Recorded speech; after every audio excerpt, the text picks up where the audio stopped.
नमस्कार दोस्तों, स्वागत है एक बार फिर से हमारे चैनल द वेद वॉइस में। दोस्तों, यदि आप अपने जीवन में कुछ नया सीखने की चाह रखते हैं तो हमारे चैनल को अभी सब्सक्राइब कर ले। दोस्तों, स्वयं माता दुर्गा जी ने कहा है, जो भी स्त्री नवरात्रि के दौरान कर लेगी, ये दो छोटे से काम उसके जीवन के हर कष्ट को मैं शीघ्र कर दूंगी, खत्म, खुशियों से भर दूंगी। मैं उसका घर, उसकी हर मनोकामना को मैं कर दूंगी पूरा। दोस्तों, आपकी जानकारी के लिए बता दें, 15 अक्टूबर 2023 दिन रविवार से शारदीय नवरात्रि शुरू हो चुकी है। इसका जो समापन होगा वो 23 अक्टूबर दिन सोमवार को होगा। इस बार शारदीय नवरात्रि पूरे 9 के 9 दिन की होगी, ना एक दिन कम ना एक दिन ज्यादा। दोस्तों, हमारे हिंदू धर्म में शारदीय नवरात्रि का अपने आप में एक विशेष और खास महत्व होता है। वैसे तो एक साल में 4 नवरात्रियां पड़ती हैं और हर नवरात्रि में माता दुर्गा जी स्वर्ग से धरती पर वास करने आती है, परंतु शारदीय नवरात्रि में माता दुर्गा जी हाथी पर वास करके धरती पर वास करने आती है। ध्यान रखिएगा, वेद पुराण में साफ साफ लिखा हुआ है, जब भी माता रानी जी धरती पर वास करने आती है, उन्होंने सिंह को वाहन के रूप में ना लेकर के हाथी को अपने वाहन के रूप में लिया हुआ है। तो ये धरती के लिए बहुत ही शुभ संकेत होता है और ऐसा समय भक्तों के जीवन में खुशहाली लेकर के आता है। दोस्तों, एक साल में 4 नवरात्रियां पड़ती है, परंतु हमारे हिंदू धर्म में नवरात्रि सबसे ज्यादा फलदायी नवरात्रि होती है, क्योंकि इस दौरान माता रानी जी बहुत ही ज्यादा प्रसन्न मुद्रा में होती है, अपने दोनों हाथों से अपने भक्तों पर कृपा बरसाती है और शारदीय नवरात्रि के दौरान की गई पूजा साधना क्रिया कभी भी खाली नहीं जाती है। इस दौरान कोई भी व्यक्ति यदि माता रानी जी के लिए व्रत रखता है, पूजा पाठ करता है, तो उस व्यक्ति के लिए स्वर्ग के दरवाजे खुल जाते हैं और माता रानी जी की असीम कृपा उस व्यक्ति पर सदैव बनी रहती है। दोस्तों, शास्त्रों में वर्णित है कि शारदीय नवरात्रि के दौरान यदि कोई भी इंसान माता रानी जी की विधि विधान से पूजा पाठ कर लेता है तो उस व्यक्ति के जीवन का हर कष्ट जड़ से नष्ट हो जाता है और माता रानी जी के आशीर्वाद से उस व्यक्ति के जीवन में उसको धन, सुख, वैभव, ऐश्वर्य की प्राप्ति होती है।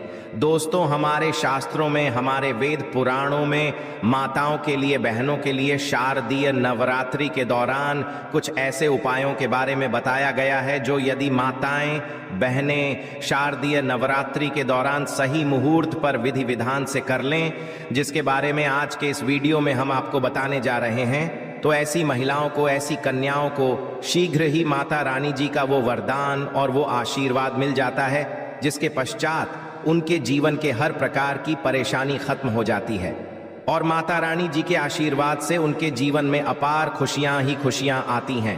देखिए दोस्तों, वेद पुराण में तो साफ साफ यहां तक लिखा हुआ है कि यदि किसी भी नवरात्रि के दौरान माताएं, बहनें माता रानी जी को सच्चे दिल से पुकारती हैं तो माता रानी जी उनके घर पर वास करने अवश्य जाती हैं। उनकी केवल एक पुकार पर ही उनके जीवन के हर कष्ट को जड़ से नष्ट कर देती है। और यदि शारदीय नवरात्रि के दौरान माताएं, बहनें वेद पुराणों के अनुसार वो उपाय कर लें, जिसके बारे में आज के इस वीडियो में हम आपको बताने जा रहे हैं, तो मान के चलिए माता रानी जी के आशीर्वाद से माताओं, बहनों के परिवार के जीवन में एक चमत्कारी और सकारात्मक बदलाव आ सकता है। दोस्तों, चाहे आप पुरुष हैं चाहे महिला हैं, आज के इस वीडियो को बहुत ध्यान से लास्ट तक, अंत तक बिना भगाए देखिएगा, क्योंकि आज के इस वीडियो में हम जानकारी आपको वेद पुराणों के अनुसार देने जा रहे हैं। और यदि आपने इस जानकारी को प्राप्त करके नवरात्रि के दौरान 2-4 मिनट का समय निकाल करके उन उपायों में से एक भी उपाय कर लिया, जिसके बारे में आज के इस वीडियो में हम आपको बताने आ रहे हैं, जिसके बारे में हमारे वेद पुराणों में, शास्त्रों में लिखा हुआ है, तो आप अपने जीवन की कितनी ही बड़ी समस्या में फंसे हों, कितने ही बड़े दुख का सामना कर हो और कितने ही बड़ा कष्ट आपके जीवन में हो, माता रानी जी के आशीर्वाद से आपके जीवन की हर प्रकार की दुविधा से आपको अवश्य मुक्ति मिल जाएगी। और इन उपायों को करने के पश्चात मान के चलिए, न केवल आपके बल्कि आपके पूरे परिवार के जीवन में एक चमत्कारी और सकारात्मक बदलाव आएगा। फिर हम आपको इस वीडियो में बताएंगे कि नवरात्रि के दौरान वो कौन सी ऐसी 2 चीजें हैं जो यदि किसी भी घर की महिला कन्या कर लेगी तो मान के चलिए माता रानी जी की असीम कृपा उस महिला पे, उस कन्या पर सदैव बनी रहेगी। माता रानी जी के आशीर्वाद से वह महिला, वह कन्या अपने जीवन के हर प्रकार के कष्टों से मुक्ति और इसके जीवन में माता रानी जी के आशीर्वाद से उसको भौतिक सुखों की प्राप्ति होगी। इसीलिए इस वीडियो को लास्ट तक, अंत तक न केवल अपने लिए बल्कि अपने पूरे परिवार के भले के लिए देखिएगा। और यदि आप चाहते हैं कि माता रानी जी की कृपा सदैव आप पे और आपके परिवार पर बनी रहे, माता रानी जी के आशीर्वाद से आपके जीवन में धन की वर्षा हो और आपको कभी भी अपने जीवन में किसी भी प्रकार की परेशानी का सामना न करना पड़े, माता रानी जी की कृपा से आपके घर की बरकत हो, आपके घर की उन्नति हो, तो दोस्तों पूरी सच्ची श्रद्धा और पूरे विश्वास के साथ कमेंट बॉक्स में जाइए और शीघ्र नारा लगा दीजिए, जय माता दी, जय माता रानी जी की। और यदि आप माता रानी जी के सच्चे भक्त हैं तो इस वीडियो को लाइक करना मत भूलिएगा और एक काम कीजिएगा, कमेंट बॉक्स में अपनी राशि भी डाल दीजिएगा। आपकी राशि के अनुसार कोई भी ऐसा उपाय होगा जो शारदीय नवरात्रि के दौरान आप करके लाभ पा सकते हैं, वो आके हम आपके कमेंट के रिप्लाई में बता देंगे। परंतु आपसे हाथ जोड़ करके निवेदन था, वीडियो लाइक करना मत भूलिएगा। तो यदि आप महिला हैं, यदि आप कन्या हैं, तो कुछ ऐसी गलतियां हैं जो वेद पुराणों के अनुसार आपको शारदीय नवरात्रि के दौरान भूलकर भी नहीं करना चाहिए, वरना माता रानी जी आपसे रुष्ट हो जाएंगी और कभी भी आपके घर पर वास करने नहीं आएंगी। तो वो कौन सी गलतियां हैं जो आपको शारदीय नवरात्रि के दौरान नहीं करनी चाहिए? तो सबसे पहले तो आप इस बात का ध्यान रखिएगा, यदि आप अपने घर पर कलश स्थापना करने जा रही हैं, यदि आप अपने घर पर माता रानी जी के लिए अखंड ज्योति जलाने जा रही हैं, या आप माता रानी जी के लिए चौकी लगाने जा रही हैं, तो इस बात का ध्यान रखिएगा, कभी भी माता रानी जी की अखंड ज्योति को बुझने मत दीजिएगा। दूसरा, यदि आप कलश स्थापना करने जा रही हैं तो जटा वाले नारियल का प्रयोग कीजिएगा जिसमें पानी होता है। तीसरा, आपको इस बात का ध्यान रखिएगा, जो आप माता रानी जी के लिए चौकी लगाने जा रही हैं, वो चौकी कभी भी छोड़ करके मत जाइएगा। देखिए, चौकी यदि आपने घर पर लगाया है तो चौकी को कोई भी खाली कभी मत छोड़िएगा, ये बहुत ही ज्यादा अशुभ बताया गया है, इससे माता रानी जी रुष्ट हो जाती है।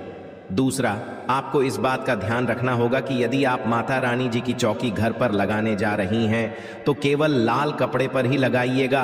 बहुत से लोग गलती क्या कर बैठते हैं, वो माता रानी जी की चौकी लगाते हैं, पूजा पाठ करते हैं, परंतु चौकी पर पेपर लगा देते हैं, पेपर रख करके चौकी लगा देते हैं। ये हमारे वेद पुराणों में बहुत ही अशुभ बताया गया है। यदि आप पेपर रख करके माता रानी जी के लिए चौकी लगा रहे हैं तो इससे माता रानी जी आपसे रुष्ट हो सकती और कभी भी आपके घर पर वो वास करने नहीं आएंगी। हाँ, माता रानी जी की चौकी यदि आप लगा रही हैं तो लाल कपड़े पर लगाइए, इस बात का ध्यान रखिएगा। ऐसे लाल कपड़े का प्रयोग कीजिएगा जो पहले कभी भी प्रयोग ना हुआ हो। तीसरा, इस बात का आप लोगों को ध्यान रखना होगा, जब भी आप माता रानी जी की पूजा पाठ करने जा रही हैं, माता रानी जी की आपने चौकी लगाई है तो वहां पर कभी भी काले कपड़े का प्रयोग मत कीजिएगा, या माता रानी जी की पूजा पाठ करते वक्त काले कपड़े का धारण मत कीजिएगा। ये बहुत ही ज्यादा अशुभ बताया गया है, इससे माता रानी जी शीघ्र ही रुष्ट हो जाती है। देखिए, इस बात का आपको ध्यान रखना होगा कि आपने इस नवरात्रि के दौरान 9 के 9 दिन का व्रत रखा हुआ है, तो 9 के 9 दिन में आप लोगों को माता रानी जी के 9 अलग अलग स्वरूपों को, अलग अलग प्रकार के फल को अर्पित करना होगा। माता रानी जी के 9 अलग अलग स्वरूपों को आपको अलग अलग प्रकार के फूल अर्पित करना होगा, क्योंकि माता रानी जी की 9 अलग अलग स्वरूपों की पूजा पाठ की जाती है इस नवरात्रि के दौरान।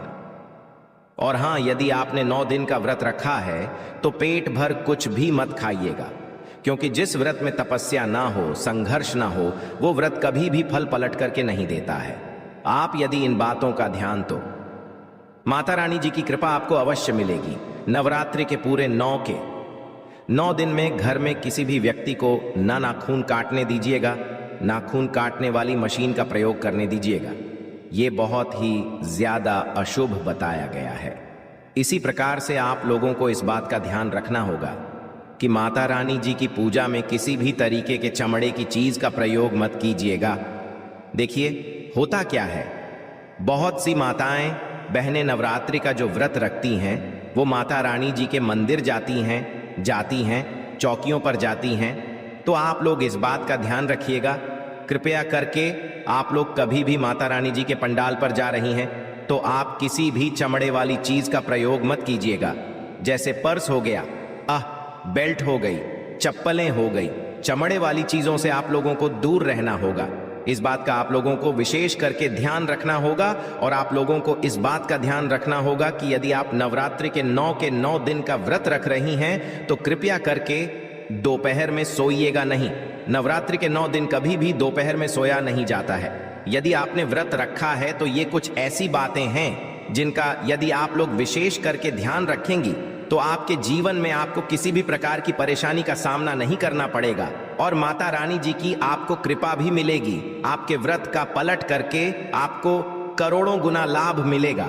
अब वो कहां से है जो आप व्रत के दौरान यदि करेंगी तो माता रानी जी का आपको आशीर्वाद मिलेगा। तो सबसे पहले आपको इस बात का ध्यान रखना होगा कि यदि आप माता रानी जी के लिए 9 दिन का व्रत रखने जा रही हैं तो आपको लाल कपड़े पहन करके माता रानी जी की पूजा करनी होगी। देखिए, माता रानी जी को लाल रंग बहुत ही प्रिय है। यदि लाल रंग का प्रयोग करते हुए आप माता रानी जी की पूजा पाठ करेंगी तो आपकी पूजा सिद्ध भी हो जाएगी और आपका पूजा का पलट करके आपको करोड़ों गुना लाभ मिलेगा।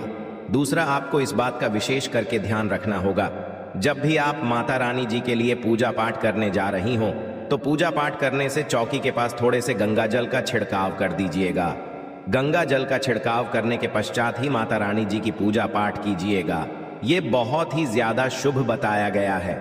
तीसरा, यदि आप माता रानी जी की पूजा में माता रानी जी को लाल गुड़ल का फूल अर्पित करती हैं तो ये बहुत शुभ बताया गया है। देखिए, लाल गुड़ल का फूल जो होता है वही एक ऐसा फूल होता है जो माता रानी जी के 9 अलग अलग स्वरूपों को एक साथ अर्पित किया जा सकता है। तो माता रानी जी की पूजा में यदि आप लाल गुड़ल के फूल का प्रतिदिन उनको अर्पित कर रही हैं तो माता रानी जी के 9 अलग अलग स्वरूपों का आपको आशीर्वाद मिलेगा। देखिए, यदि आप अपने व्रत के दौरान में सीताफल का प्रयोग करेंगे तो इससे माना जाता है कि माता सीता जी का आपको असीम आशीर्वाद मिलता है और माता रानी जी को यदि आप सीताफल अर्पित करेंगी तो इससे भी आपको माता रानी जी का आशीर्वाद मिलेगा।